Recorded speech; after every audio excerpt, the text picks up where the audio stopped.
micro nano education for everyone. You know, since I haven't presented yet, and I can kind of show you some of the stuff that we do at Pasadena City College and some of the research that I've done in the past, I'm going to share with you guys a short presentation on nanotechnology and medicine. All right, cool. So nanotechnology and medicine. So this is all my research that I did at Rice University in the Lawrence Berkeley National Labs. That's where I did my graduate school and my postdoc at. Everything I did was basically how do we develop drugs using nanomaterials, and how do we connect them to biomolecules for use in cancer therapy. So we were looking specifically at cancer therapy, but there's a lot of other uses in medicine as well. So here I put the nanotechnology, the future of medicine, or is it going to be the end of the world? You know, because one thing that you see a lot of, especially in non-scientific communities, all these nano robots, or, you know, if you're Michael Crichton in Prey, you see the nano swarms that come and kill people. Like, all of this is just a bunch of ridiculousness. You know, nanotechnology is probably not going to form robots that end up taking over the world. You know, there's a lot of really great applications for medicine. Now, you know, whether or not it's practical and real life applications are ever going to occur on a large scale is a good question, but, you know, we're not trying to design really tiny nano robots that are going to think for you and stuff like that. That is not the goal of nanotechnology in medicine. So I've like looking at this, I see this nano Hummer, I see nano on cars. Oh gosh, what was that video game? I can't remember the name of the video. Overwatch. Overwatch has the nano boost.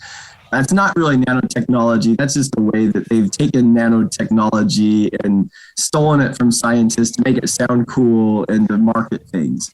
To be honest with you, I love it because it gets the word nano out there. And that way, whenever we use it in our community, people, oh, I've heard about nano. And then we can have the conversation of, well, what is it really? Nanotechnology is not a big Hummer, right? Like, it's way, way, way smaller than that. Though the Nano Boost is awesome to have in a video game, which, by the way, I love video games. I just bought my new Xbox Series X this week, and it's being shipped to me.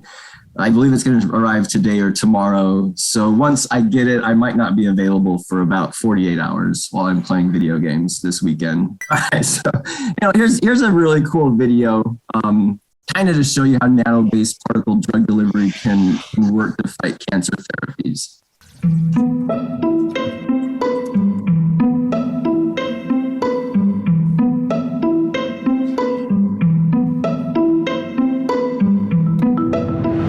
Cancer cells isolated from human tumours can be used to help the development of novel cancer therapies. For most drugs to be therapeutically active, they must go inside the cell. Nanoparticles carrying drug payloads can be used to facilitate the drug delivery. Nanoparticles can be targeted to receptors that are overexpressed on the surface of cancer cells. They then enter the cells via a process called endocytosis. Antibody fragments engineered on the nanoparticle bind to the receptors, initiating the internalization process.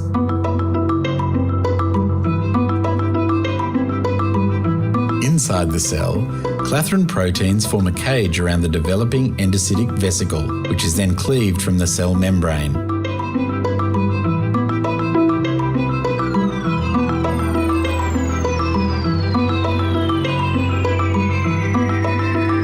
The newly formed vesicle carrying the nanoparticle travels further inside the cell, where it is captured and fuses with an early endosome.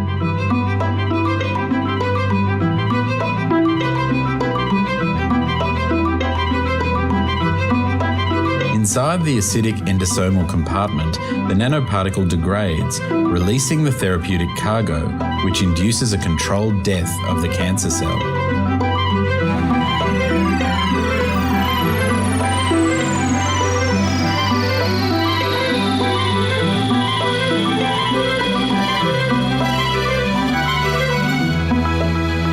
Nanoparticle-based drug delivery provides a novel and targeted approach for the future of cancer therapy.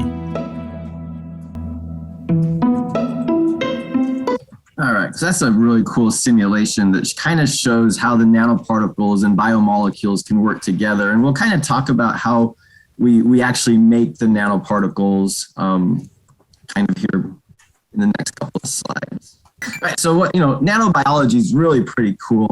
One of the projects that we've been working on at Pasadena City College is using blue morpho butterfly wings. If you've ever seen the blue morpho butterfly wings, they're really translucent. They're a very beautiful blue color. And most butterfly wings, it's because of dyes or pigments that are in the wings. The blue morpho is actually blue because of these little nanostructures. So if you kind of look there on the right, that's an SEM image that's zoomed in a lot. So you can actually see the nanostructures within the wings, and the gap between each of these nanostructures is corresponds to the blue color, like in a prism. If you use a prism, it shines light on it. Kind of the same idea. The light shines on these nanostructures. It has an interaction with them. And from that interaction, we're going to see this really cool blue color.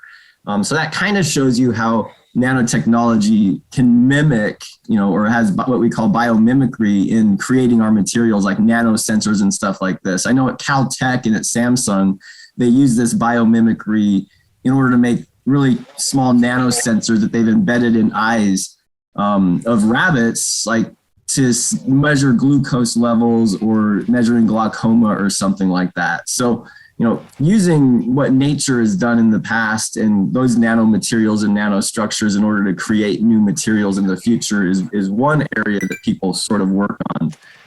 Now, my area is more in nanotechnology and medicine. A lot of really cool stuff has happened recently. The COVID-19 vaccines. The COVID-19 vaccines have nanoliposomes in it. Nanoliposomes are basically just carbon-based molecules that form little spheres of particles that are nano-sized, and they basically use that as the delivery mechanism for these vaccines, and they attach the mRNA from the coronavirus to these nanoliposomes, and that's what the vaccines are made out of. Now, none of it's, well, I can't say for 100% sure unsafe. It's fairly new, at least, to be used in medicine, but I'm 99.9% sure that the material, which has been studied forever, isn't going to cause any harm to people. Now, using it for vaccines is very new. So, it's interesting that we're all sort of, in a way, the guinea pigs, and we're kind of in the clinical studies with everyone that's getting vaccines to see what's going to happen. But I think it's going to be very safe, and it's really cool that they've actually used nano-based drug delivery system in a way in these vaccine developments.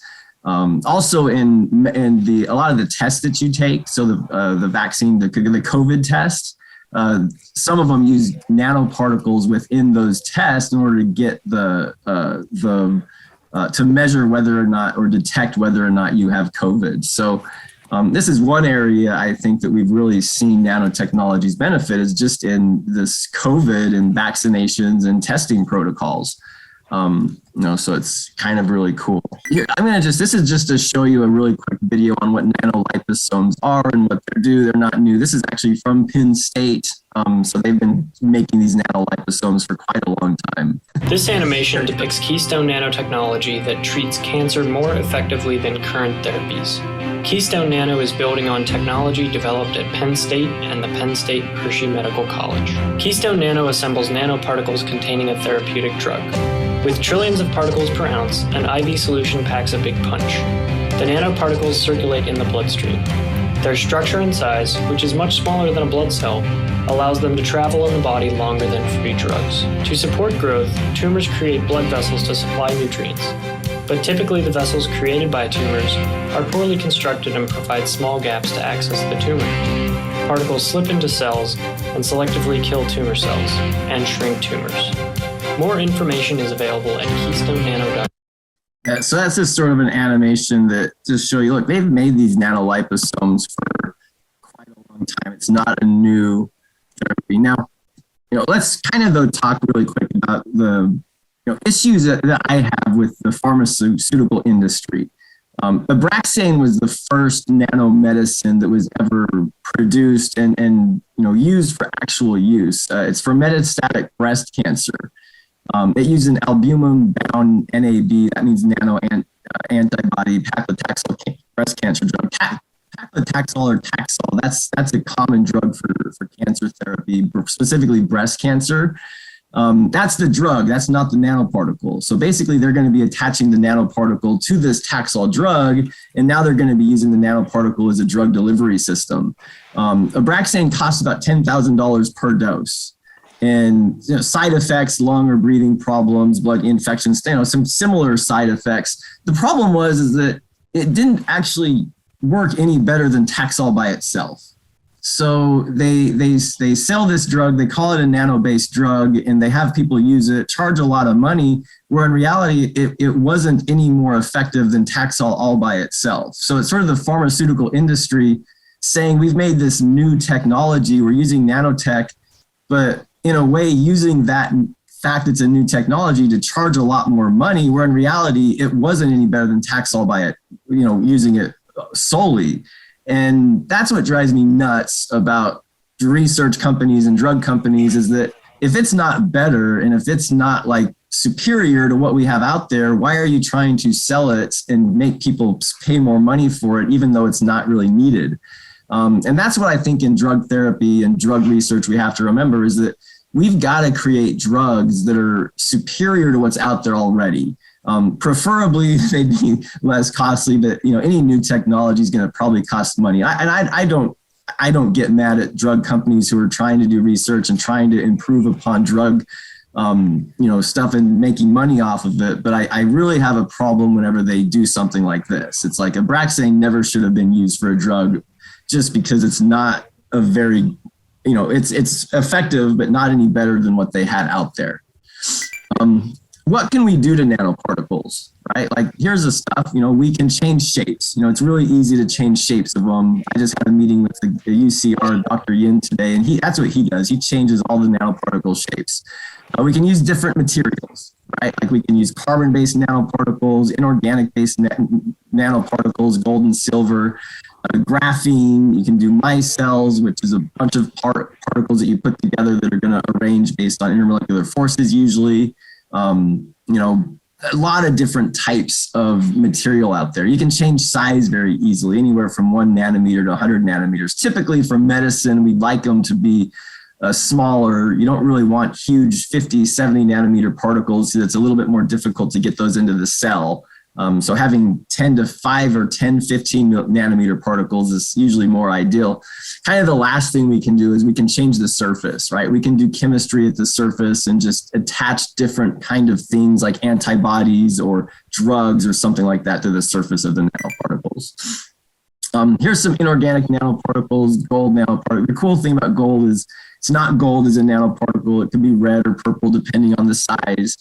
And again, we can attach things to the outside of the inorganic gold nanoparticles. And here's an example of some drugs that has been developed. On the left is what they call the C3 molecule. This was interesting. That's fullerene C60, and what they did, it was Steve Wilson did this. He was at Rice, and they basically attached these 3 different groups. The COOH are called carboxylic acid. So if you know what a carboxylic acid in chemistry is, it's a C double bond to OOH bond. And this attached exactly like a belt, so it was a perfect triangle. So if you rotate it 3 times, you end up getting the exact same molecule. That's why it's called C3. The interesting thing about this one is it was a great radical scavenger. You want to know what radical scavengers are used for? It's basically antioxidants, right? Mm-hmm. Like if you ever heard the term antioxidants, eat your blueberries or really kale, the green leafy vegetables. That's all antioxidants. Salmon, and what antioxidants do in your body, everyone has radicals. A radical is a free electron. It's an electron that's all by itself. The problem with free radicals is that they can go through your blood-brain barrier, and that's what causes Alzheimer's disease, Parkinson's, dementia. Any of those neurological diseases are caused by these radicals. It also causes aging. So this C3 drug, they fed it to rats, and it's this really kind of an ugly red liquid, and they fed it to rats, and the rats lived like 6 or 8 months longer. And if you think in terms of lifespan of rats, that's actually quite long. So it seemed like it actually defeated aging a little bit because it didn't, it ate those radicals. And then Unfortunately, it didn't work in humans, and the guy, Steve Wilson, ended up losing a lot of money because he tried to build a big facility that only made this drug. But it was an interesting drug that was very easy to make. Another use here, they've attached fullerene to that Taxol conjugate. So they took C60, they attached it to Taxol to see if we could use it for therapies. Use the C60 for our drug delivery system. Making bioconjugates. So this is actually what my research was, is we're going to take these nanoparticles, we're going to use some conjugation system. Conjugation means that we're going to take some bonding mechanism, right? Like we're going to use some type of bond formation. So if you look here at the bottom right, we use what's called SPDP. And all that is this NH, the double bond to a sulfur bond right here at the bottom. And we use that linkage in order to connect an antibody to the nanoparticle. So this was actually the molecule that I made for my PhD thesis, was a fullerene antibody conjugate. And why are we trying to do that? So really in medicine, you need three things, like at least in my mind. You've got to have a water-soluble molecule. So if you look down here at the bottom right, we've attached at the bottom where you see all these OHs, OH, OH, OH, OH. That's a serenol group. All that's doing is water solubilizing this molecule. Like we've got to have our drugs to be water soluble so they go through our body and they actually will work and they'll get through your body easier. The second thing you need is efficacy. That means like the drug actually works, right? Like if the drug gets to the disease, it's going to actually work and help either cure the disease or get it in remediation. And then the third thing that was really great is if we can target it, right? Like, can we target the disease? And that's what antibodies are used for. Like we get antibodies, attach it to them. We used a cancer-specific antibody, and that antibody will only go and find a cancer cell, and then you could pull in that drug into the cancer cell and theoretically release all the drug directed only at the cancer cell and not destroy other cells in the body, making it a little bit more cell-specific delivery system. All right, I'm not going to show this one, but here what we see is that kind of a benefit of nanoparticles, at least the carbon-based ones, is it's a sphere, and inside the sphere is empty. So theoretically, we could put a gadolinium or astatine or some type of chemotherapeutic or radiotherapeutic inside that shell. And so if it's inside the shell is blocking it from being released to all the healthy cells in your body. And then if you have the antibody on it, that antibody finds this cancer cell, pulls it in through endocytosis. And if you know about half-lives is like the amount of time it takes to release half of the energy for a radiotherapeutic, have that half-life be the right kind of number or the time. And so you would have the most energy released from the radiotherapeutic once it gets into the cancer cell. And then a lot of really, radiation just attacking cancer cells and not healthy cells in the body. So this is an example at the bottom right of gadolinium inside of a fullerene. And another use for these nanoparticles is in imaging. So this one's actually used in, this is a contrast agent. So if you've ever had an MRI or ever done a CT scan, sometimes they'll put iodine in you, or they'll put something called L-DOPA, which is a gadolinium-based but contrast agent. And the idea here is if you put the contrast agent, whenever you do the MRI, magnetic resonance imaging, or the CT scan, you're going to have it glow much more in those organs or where you've put that medicine. And you can see the nano-based imaging agent of this rat on the bottom is much, much more glowing than the non-nano-based one that they used. And the benefit there is the sooner you can detect cancer, the more likely you are to kind of get it into remediation and not have it kill you. So, we can get better imaging agents using sort of these medicines. So it's kind of the last one I wanted to talk about. My students actually do a lot of this project at PCC, and I kind of wanted to show off what they did.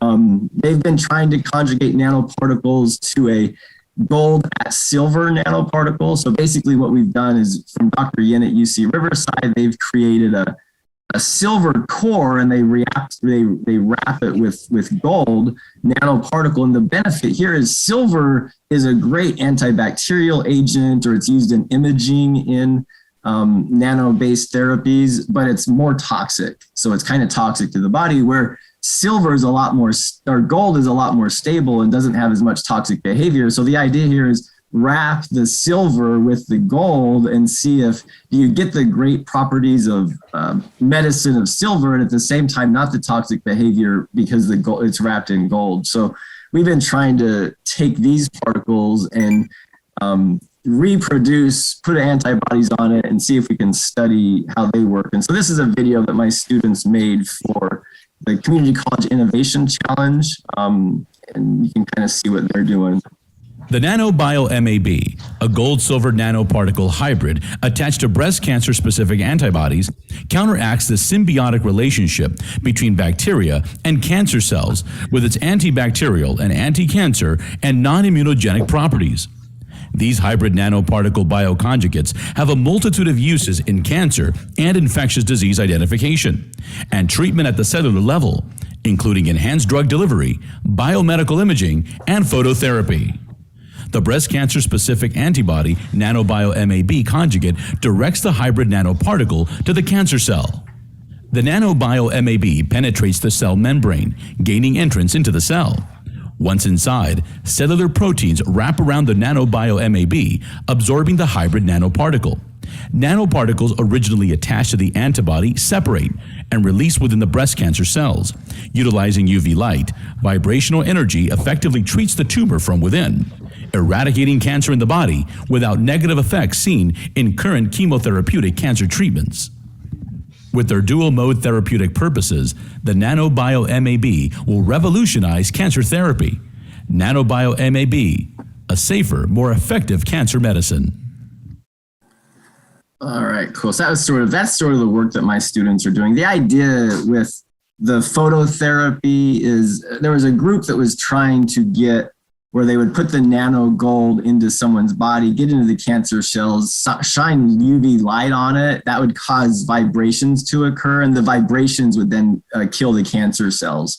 That was started by Naomi Hallis at Rice. Unfortunately, it didn't pan out. It didn't work.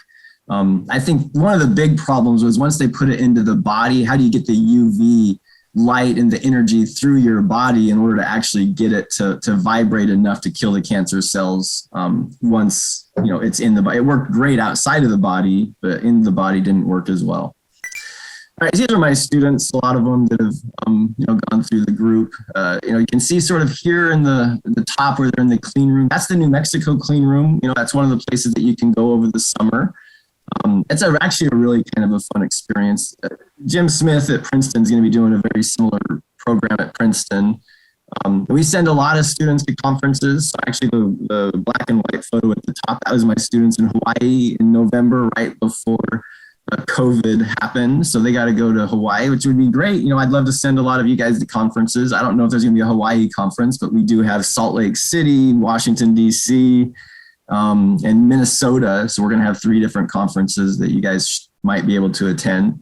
The bottom left is Vanessa Wolf, one of my students, got the Posters on the Hill, which is it's a conference that they only take 60 students, but you get to present your poster in the Capitol building in Washington, D.C. And so that's Congresswoman Judy Chu, and the Congresswoman come in and kind of meet you. I would love for next year people to apply to that conference from this group after you kind of get some research. And that's kind of what we do, like just get students outcomes and give them opportunities to do stuff. That's sort of my grant, NSF grant, say thanks to NSF so that they are happy with me. So that's kind of some of the stuff that we do at PCC. And if you have any questions. I have no questions, but I just wanted to say great work and great presentation. And for me, it was, good to hear about all these applications. There's some new, like, COVID-19, nanoparticles in COVID-19 vaccine or test. Yeah, I really enjoyed it. Thank you. It's fun. I mean, it's a really I won't lie, it's a really hard project to do at community colleges. Like we've been trying to do this nano conjugate with the gold and hybrid for about 5 years now. And we have really good progress, and the students get to the end of the semester or the year and they graduate on me and transfer. And then I bring in new students the next year who basically start from scratch to try and learn it. So, it takes a long time to get the data and to get experience in how to do it before you really start getting results. I mean, it took me 4 years of my PhD to get enough data to even write papers. Yeah. So one thing is, whenever you're doing research, like don't get frustrated if you're not getting the results right away, and if you don't get to completely finish the project at a community college, because it is really challenging.